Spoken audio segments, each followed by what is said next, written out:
Welcome to Free Thoughts from Libertarianism.org and the Cato Institute. I'm Trevor Burrus. I'm Matthew Feeney. And I'm Tom Clougherty. And we're joined today by Jamie White, a friend of mine from London, but most recently the leader of the ACT Party in New Zealand, a free market, almost libertarian party. He led them through their general election of 2014.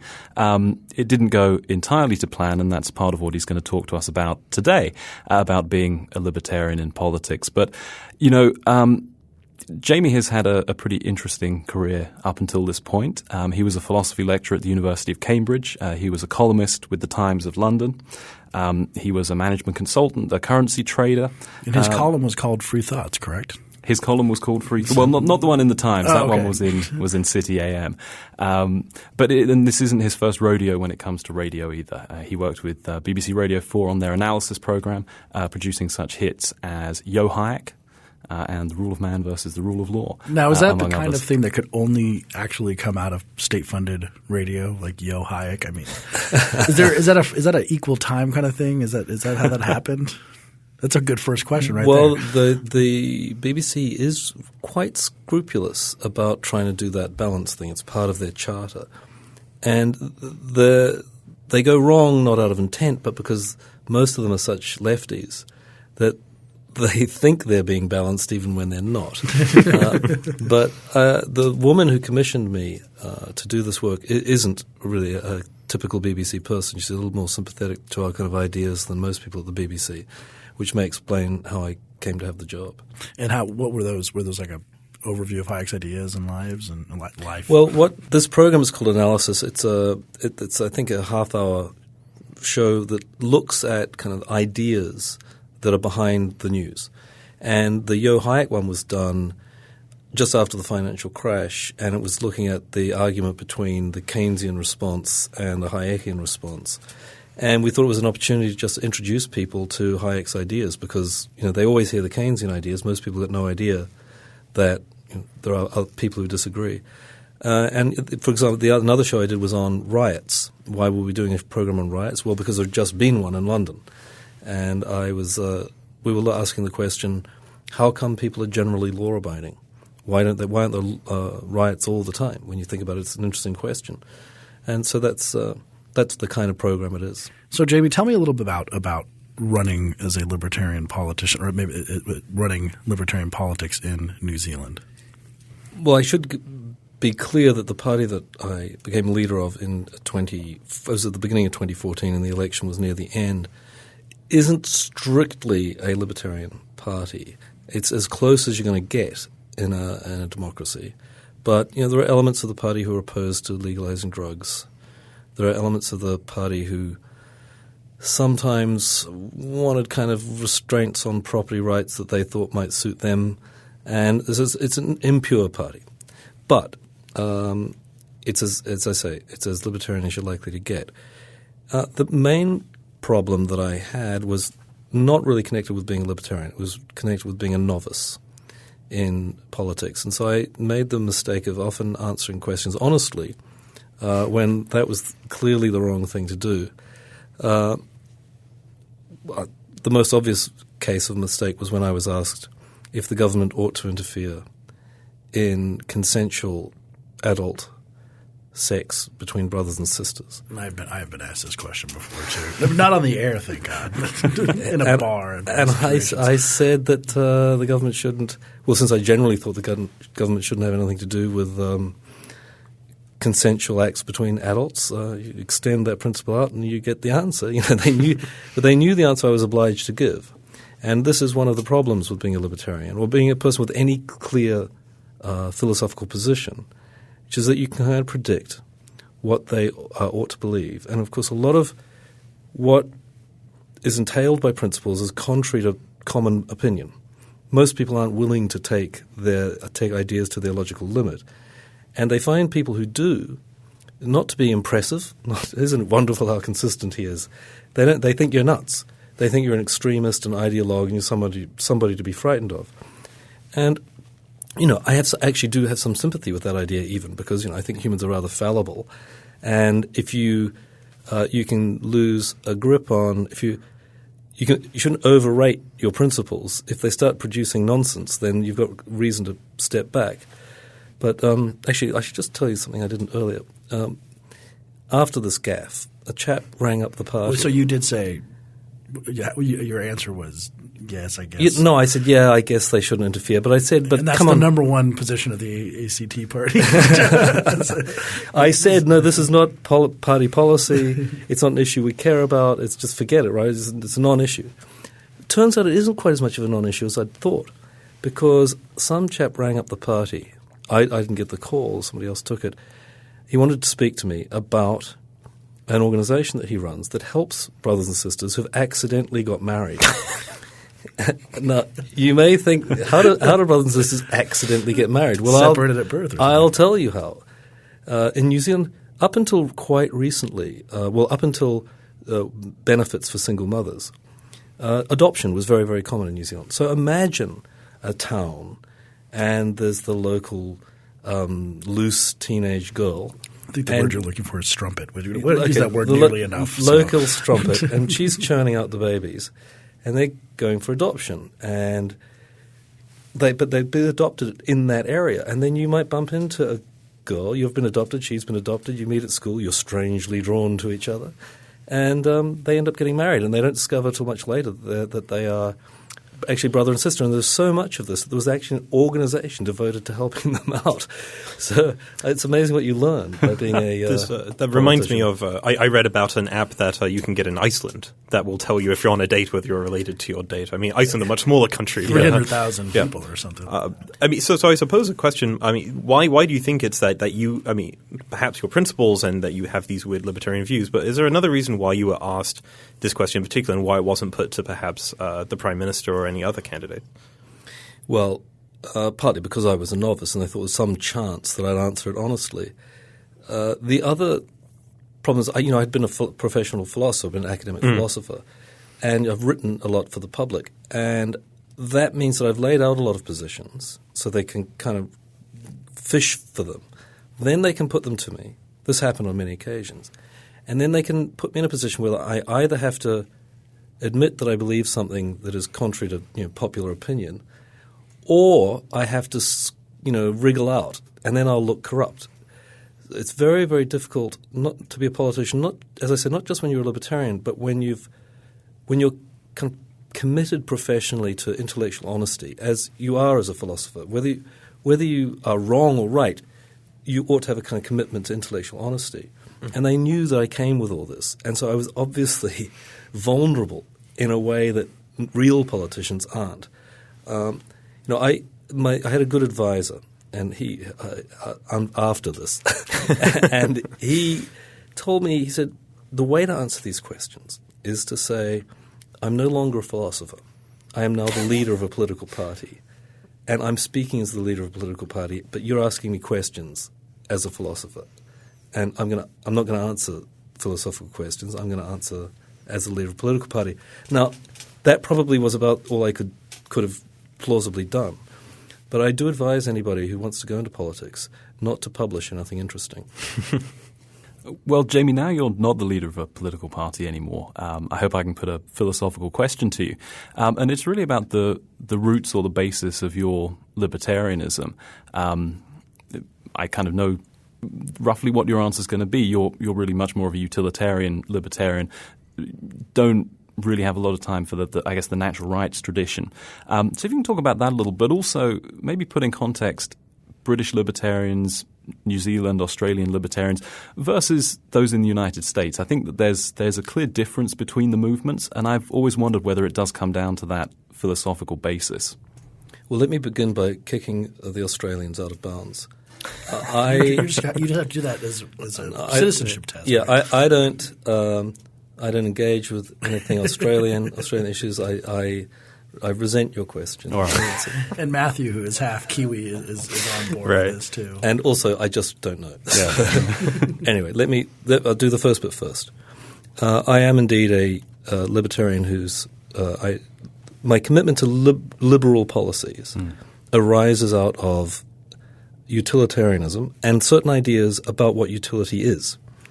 Roughly speaking, if you're a so-called preference utilitarian, that's to say if you think that what's good for somebody is a function of their preferences, then you naturally end up, if you think we should broadly speaking be trying to maximize utility, there are problems around measuring that and so on, but just broadly speaking, you're going to be, if you're also a preference utilitarian, you're naturally led to kind of laissez-faire policy because you can know what your preferences are, and you can know what your circumstances are too. They're also vitally important.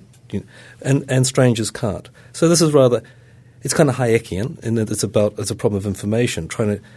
It's not just about economic planning. Hayek talks about economic planning, the problem of information, but it's across the board. Social policy, these issues about personal morality and so on. That information-based argument works for all of them, and it arises out of being a utilitarian and a preference utilitarian. So that's the kind of libertarian I am. I don't believe that rights have to be created by law. I don't follow Bentham in this view. But I think they have to arise out of something. That is to say, some kind of a convention. It may arise kind of organically amongst people. They never agreed it. It just turns out that this is the way we do things around here. And so there's what you might call a law, a convention, a conventional behavior. It wasn't legislated. It wasn't created by politicians. But it's real, and it's the foundation of the rights. If there were no such thing, there wouldn't be any right. So I think, for example, that that's why these declarations of human rights are nonsense. In a place like Somalia, let's say, there are no rights.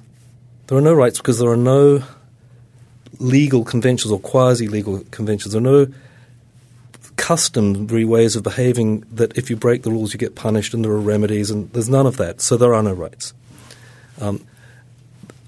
I'm more broadly philosophically, if you step back from political philosophy, I'm what has come to be known as a naturalist. So I think that all facts arise out of natural facts about the world broadly described by physical science. And I don't believe in magical entities such as rights that exist no matter what else exists. No matter what the world's like, there are these rights there. To me, that's just kind of crazy talk. So that's the kind of libertarian I am. And that's a standard tradition. That's Hayek. That's David Friedman. He's the same. That's where I stand. Now, how do things vary? In Britain, which I probably know best, oddly, better of them all, I think most libertarians are like me. I would say if I think about the ones I know at the IEA, the Adam Smith Institute, not too many natural rights theorists. I think there are plenty of people who are kind of Randian or Nozikian, but they're not they're not prominent in the libertarian movement. I think that's right. I don't know if you agree. In New Zealand, there are Randians blowing around. In fact, a chap that I'm quite close to from my party, a good man, a leading barrister in New Zealand, sent me a book about Rand's philosophy. I can't remember who had written it, and I tried to read it in the bath, but it just was so turgid. Really dreadful stuff. And all kind of bonkers. It was all this kind of non-naturalistic stuff. So there are more of them in New Zealand. But the other thing you got to understand, New Zealand does not have – it's a small country. It's only 4.5 million people. It doesn't really have libertarian organizations. It's got a think tank that's based in the capital in Wellington called the New Zealand Initiative. I think they would resent being called libertarians. They're very pro-free market. Some of the people who work there are libertarians, but you couldn't call it a libertarian organization. Just like my party, the ACT Party, is not a libertarian organization. It's just the best home for somebody who is a libertarian. You're not going to find anywhere better. I would say it's not right that there's no libertarian movement in New Zealand. Do you think that this sort of tendency to utilitarianism, as you mentioned, in UK and New Zealand, maybe that might explain the difference on gun rights, for example, that you might see between I see even in Britain a lot of people who consider themselves libertarians are not very prone to believing in gun rights, Tom notwithstanding. I'm looking at Tom and saying – terrible slander. When I go over there it's because there's more of a deontological claim. I think I think you may be onto something. I think that may be one of the reasons. I think there's also a historic reason. The history of America is one of people coming here to get away from states that they've found in various ways oppressive. And the view of the state as something, a potential enemy, something potentially hostile against which you need to defend yourself. That's an common American idea. And of course the right to bear arms is associated with that idea. In New Zealand, the general view is that the state is benign. The state is a mechanism through which you express yourself, through which the community expresses kind of collective sentiments, and it's there to help you out, and it's not something you need to defend yourself against. The United Kingdom is somewhere in between, I would say, because it's had a history of kings. It's got some king's heads off, yes. Yeah, except that they now believe that democracy makes all that irrelevant. Now, there's a common view. I ran up against it all the time when I was involved in debates in the UK, that all of my ideas about the need to limit the state were wrong because the state just is you, right? Through democracy, you've that's like saying you need to limit yourself. And that idea is very prominent in the UK and New Zealand, not so much in America, I find. Well, some people listening might be thinking it's interesting having this conversation with New Zealand because New Zealand seems to always rank very highly on freedom indexes. And I've heard New Zealand described as a country designed by Hayekians but populated by progressives, which might be a very American way of looking at it. But what is there for New Zealand, for libertarians in New Zealand to do, given that it's supposed to be some very liberal free place? Well, before I answer your practical question, I want to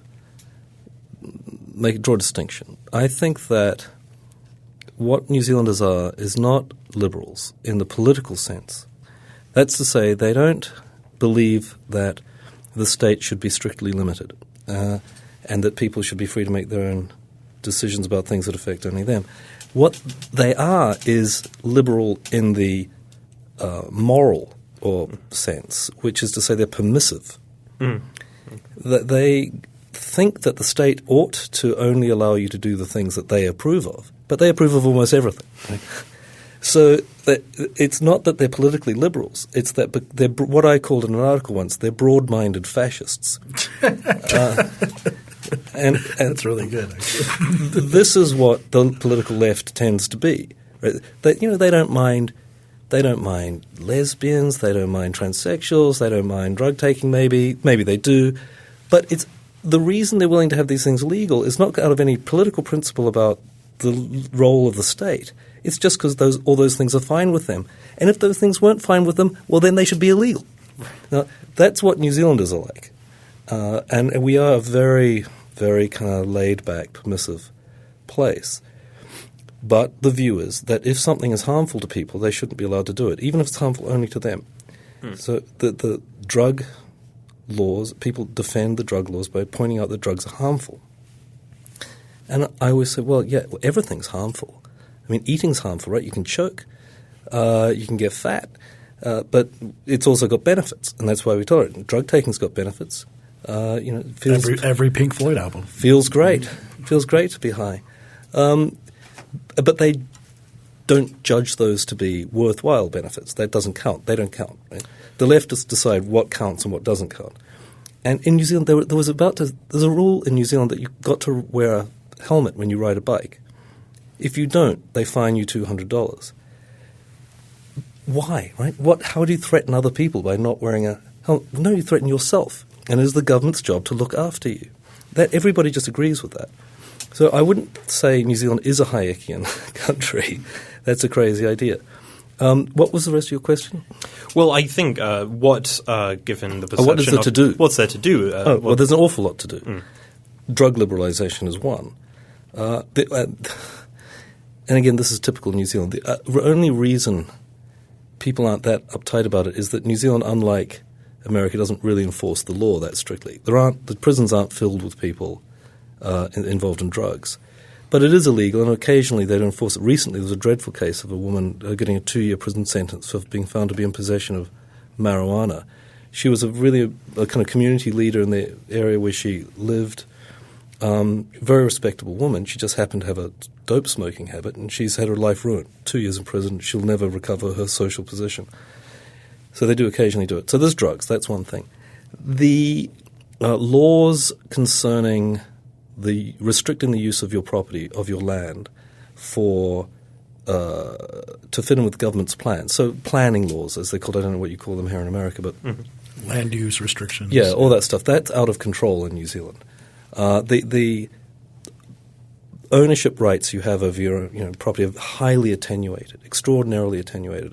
If I want to chop down a tree on my own land, and it's over 17 feet tall, I have to have permission from the local government. The effect of this is that everybody chops their trees down when they reach 16 feet. That you can't change the look of your house if you live in certain areas. It's all very, very controlled, and it's having real effects, particularly on the price of residential property. The New Zealand dollar is currently worth about 65 American cents. The average house price in my hometown of Auckland just hit $900,000. This is it's like San Francisco level. This is the average. Wow. Right? The price of property last year went up 25% in Auckland in just 1 year, and that's not. And it's been going up a bit. There is almost no new housing being built because of these restrictions. So that's another thing. More generally, the current government, which has been in power for about 8 years, is returning to industrial policy. The reforms from the reforms of the 1980s right through the 90s, the government rejected the idea of industrial policy. The government should direct the economy because it had been calamitous in New Zealand. But, people always forget, and there are people who lobby the government for favours for this and that. And the idea that the government can play an important role in directing investment, it has returned, even under a centre-right government. And that's just a trend that's going in completely the wrong direction. Another thing that's gone in the wrong direction is they've brought under pressure from people complaining about property prices going up. The government's just started to be more restrictive in allowing foreign buying. They've always had the power to do it, but they haven't used it. Now there's kind of ad hoc and arbitrary interventions in sales, and the government just says, no, you're not allowed to sell your land to that person because he's Chinese. So things are far from perfect. I wanted to go back to, you mentioned this, and my favorite libertarian thing out of New Zealand is what you mentioned in the 80s with the reforms, the free market reforms called Rogernomics in many circles. It's one of these big examples of a massive reform, a deregulation done that I think we don't study enough, because the actual how you actually deregulate an economy is something that hasn't happened a lot. It happened in New Zealand in the 80s. We did it in the late 70s with the interstate shipping and the airlines and home brewing. And these were both done by the left, interestingly enough. Can you talk a little about what happened, what was it like before, and the figure, Roger Douglas, the figure behind it, and what changed? The New Zealand economy leading up to these reforms, which were in 1984, was the most state-controlled economy outside of the communist world. You couldn't – I remember all rules – you wouldn't believe some of the rules. You couldn't buy margarine without a doctor's certificate. And the reason was to protect the dairy industry, right? That law has existed here. It used to be illegal to buy – I think in Canada it's illegal to dye margarine. In some of it. So you have to it looks like clear fat just to protect the dairy industry. You couldn't ship any goods, use a truck. You couldn't transport them on a truck more than 50 miles because they're protecting the railway. So you had to ship things and move things around on railways. You couldn't import anything without a license. You couldn't bring anything into the country. The government dispensed licenses to its political friends. You couldn't get foreign currency to go on foreign trips. There was no television, radio. There was one television station. It was state-controlled. No, there were two, sorry, but they were both state-controlled. They got two by then. and TV started at 2:00 in the afternoon and finished at midnight. It was you wouldn't believe what it was like. And it was and the best band was Crowded House. That was much later. Oh, that was a few much years later. And The Clean. I mean, those are the best bands. And New Zealand was getting poorer and poorer and poorer. I mean, the history of the downturn was effectively New Zealand had basically been a big farm for Britain. It would sell all its agricultural produce to Britain. And it was reasonably affluent. There were very low levels of unemployment, but it was very barren. You couldn't get foreign stuff, and there was no entertainment goods. There were virtually none. You couldn't drink wine in restaurants. My parents always told me the story of one of their first dates, having to drink wine out of a teapot because the restaurant wasn't allowed to provide you with wine, and so they would drink it out of a teapot. Everyone just accepted this as just normal. Yeah, that was the kind of place it was. You just wouldn't believe it. Anyway, after Britain joined the European Union, I believe, in 1972, and this meant that they became part of the trading bloc, and mainly under pressure from the French, there were great barriers to imports, and New Zealand suddenly was taken off the tit of Great Britain, and the government responded just by trying to take more and more control of the economy, they had a kind of that model. And there was literally no economic growth between 1972 and 1984. And it was a crisis by 1984. A new government came in, and they made radical reforms. They removed all the exchange rate and capital controls. They got rid of all agricultural tariffs. They deregulated transportation, all the things we've been talking about. They just went to a completely free economy, more or less, except in one regard, except the labour market. They still had compulsory unionism. In New Zealand, you had to join a union. Even when I was a student as an undergraduate, I was required by law to join the student union. I wasn't allowed to go to the university without joining it. And the Labour Party made a lot of these liberal reforms partly out of economic necessity, but they couldn't make the labour market reforms because the labour unions was still their power base. In 1990, a new government, the national government, came in. They had been converted to the free market ideas, and they liberalised the labour market. So by the mid-1990s, New Zealand was a model free economy. Really, you can start a business in no time for little money. The government was almost uninvolved. Since 1996, there's been backpedaling. Partly it was because of an electoral reform. We moved from first past the post to a proportional representation system. And this meant that lots of smaller parties emerged and they got representation, and it became difficult to form a government from a single party. And this meant that it was much harder to drive through reform. Everybody was trying to stop it. And so that system had an effect. Then we got a Labour-led coalition government, in coalition with the Greens and all sorts of dreadful people. And they started even reversing things. They reintroduced labour laws that made it hard to fire people. They renationalised some previously privatised industries such as railways. Air New Zealand's actually government-owned now. And they haven't gone all the way back. They're just a bit. And the general tone, there's no keenness anymore for liberal reform. I can't remember the last time there was any liberalisation of anything. It's only all the other way around. So I want to go back to the Rogernomics, the liberalisation of the 1980s, and my impression is that this was a big bang liberalisation. They hadn't campaigned on it, they hadn't commissioned studies and all that.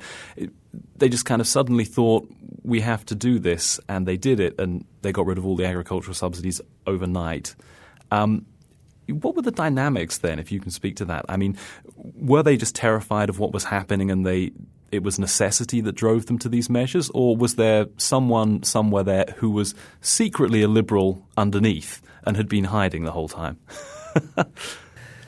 The official story is that it was more a matter of necessity, so that I'm not going to remember this exactly. They had one change forced on them. I don't remember what it was. It was just basically to make some kind of payments. Then they realized that they had to compensate for that with something else, and it was a cascade effect, and they ended up liberalizing all these things. And this can be found – there's actually a book where you can find this. It's called I've Been Thinking by Richard Preble.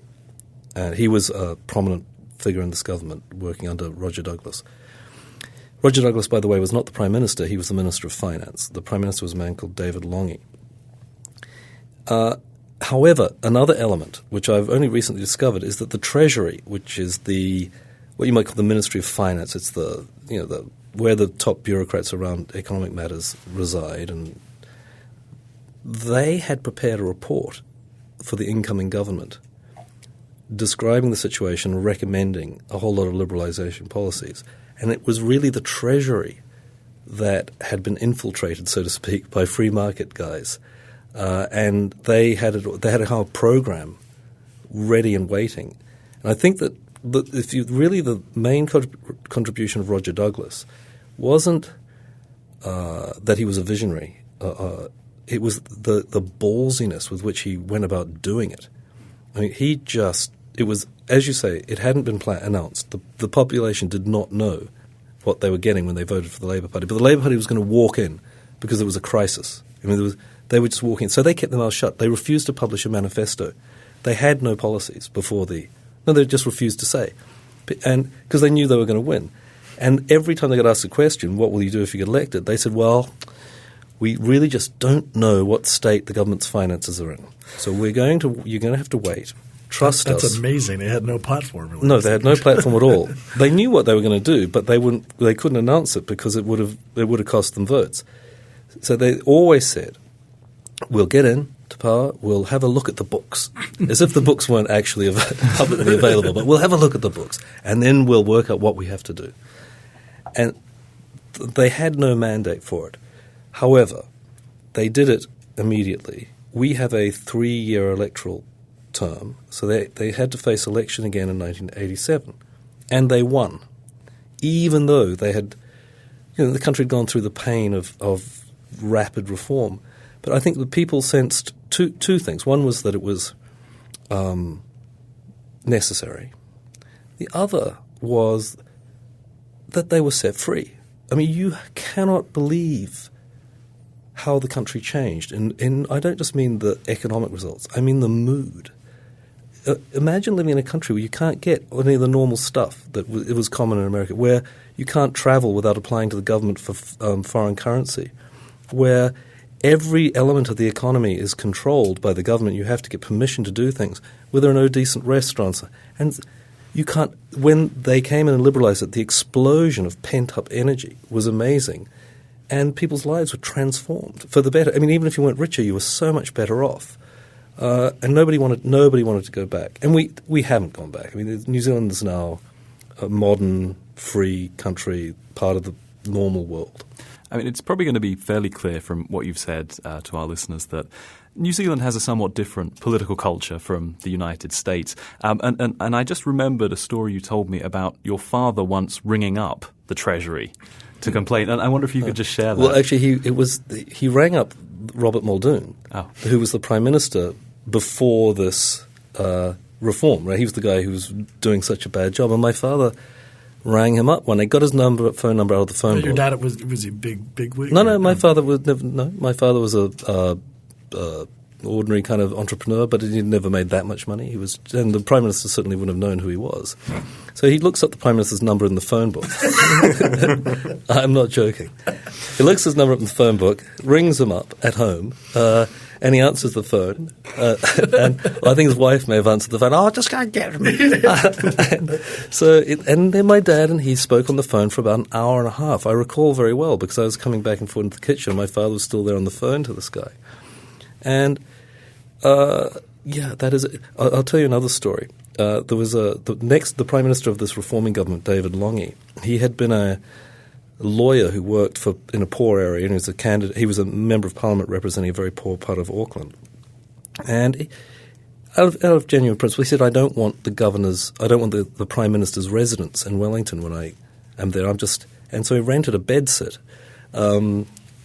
And Wait, what was that word? a bed sit. It's You know a what that is? studio flat. A studio Okay, flat. so He rented. you guys all speak sorry, a different language than me. I'm so out-accented in this entire episode. He rented a studio flat, and after his work at Parliament during the day, he'd go back on his own to the studio flat. He was quite a fat. He was a very fat man actually, and he one night he'd go there and the police found the fire brigade were called because they found smoke coming up from under the door of the bed sit, and what had happened is that he had put a tin of baked beans on the stove to cook, and he'd gone to lie down on his bed and he'd fallen asleep because he was so tired and it had boiled over and there was trouble. But I mean, this is the Prime Minister. There's no security. He's got no staff of any kind. He's cooking his own baked beans on a pot. It retains elements of that.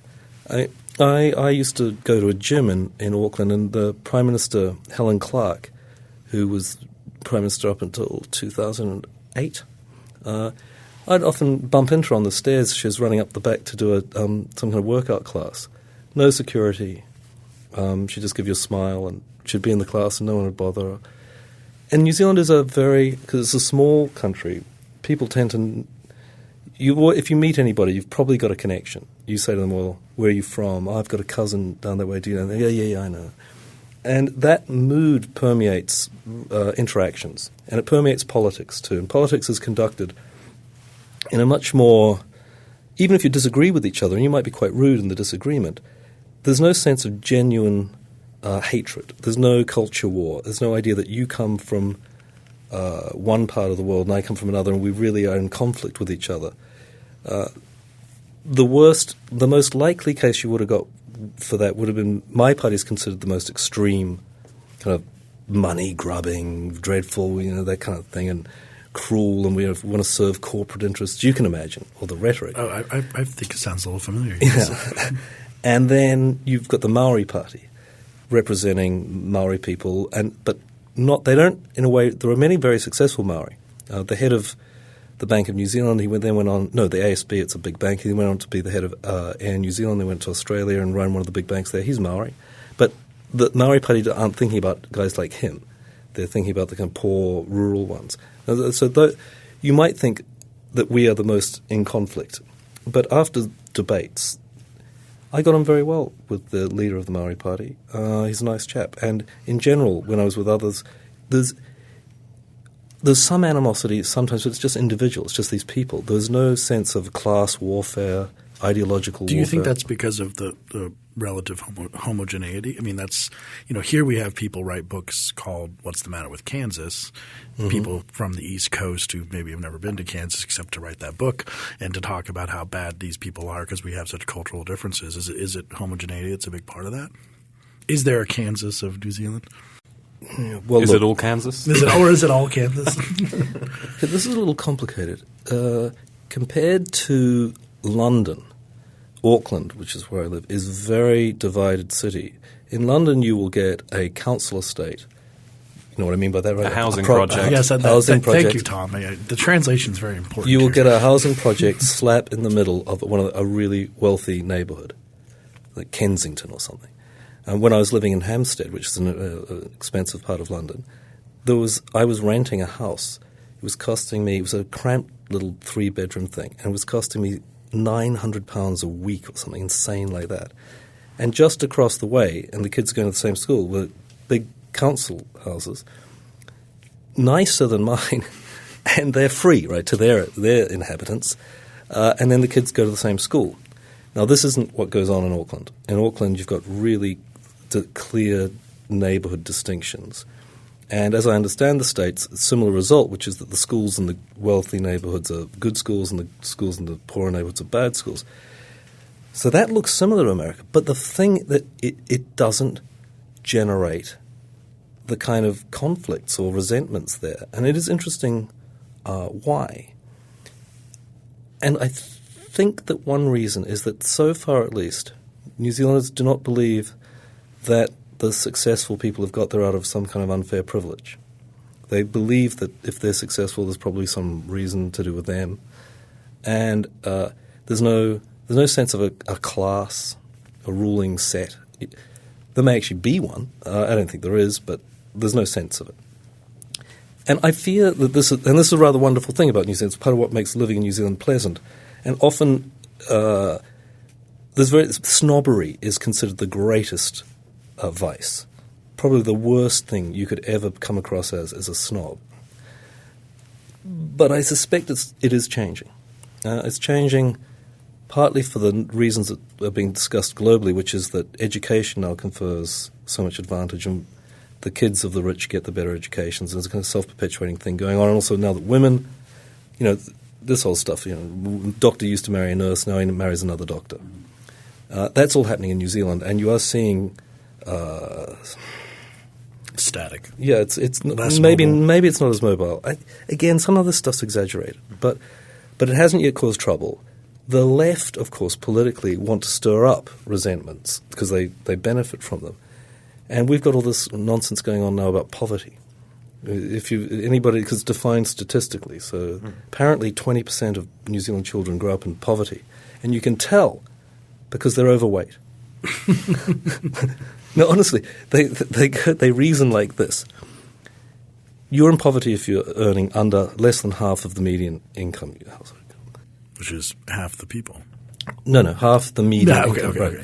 And then you say, well, okay, now here we've defined this group. Now let's have a look at this group. What characteristics do they have? Well, their kids are overweight. They spend a lot of their income on smoking. And so on and so forth. So you can get to the preposterous position where you define poverty by excessive spending on certain things.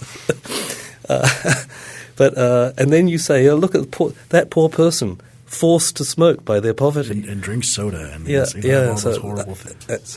And then, of course, we've got to patronize them. We've got to try and control their behavior because they're hurting themselves. And they don't do it because they want to. They do it because they're the victims of social injustice.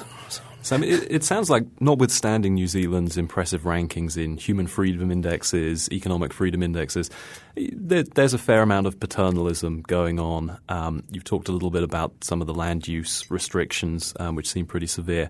And yet there's also something in New Zealand that is perhaps awkward for libertarians to admit, which is that the state seems to be fairly benign and efficient. Yes, and which it is. It is efficient. They're a joy to deal with. You said that at the lunch. There was a lunch previous to this recording, and I still, my head is spinning on this sentence. Yeah, I'll tell you a funny little story. I was living in Belgium with my now wife, and we lived together, and we'd had a child, and we didn't necessarily want to get married, but I got a job in Singapore. And we needed to get married because in those days they didn't let you bring your woman in with you unless that you were married to her. Now they do. So we had to get married, and we had to get married pretty quickly. So we decided, since we're living in Belgium, let's get married in Belgium. Go down to the town hall to get our license. And some woman's got to interview me about all this. Can't just give me the license. During the interview, I have a British passport. And she's saying, but is it a bona fide relationship, blah, blah. I said, look, it doesn't matter because I can live in Belgium anyway. I'm entitled to live here with my British passport. She doesn't like this, I'm getting on her nerves. Anyway, so she says, we have to come around to your house and interview you there to prove that you've got a bona fide relationship. And I said to her, some people think it's immoral to live together before you're married. I'm surprised that the Belgian government requires it. Anyway, she wasn't liking me. And I said, I said, okay, whatever, when can you do it? Oh, January next year.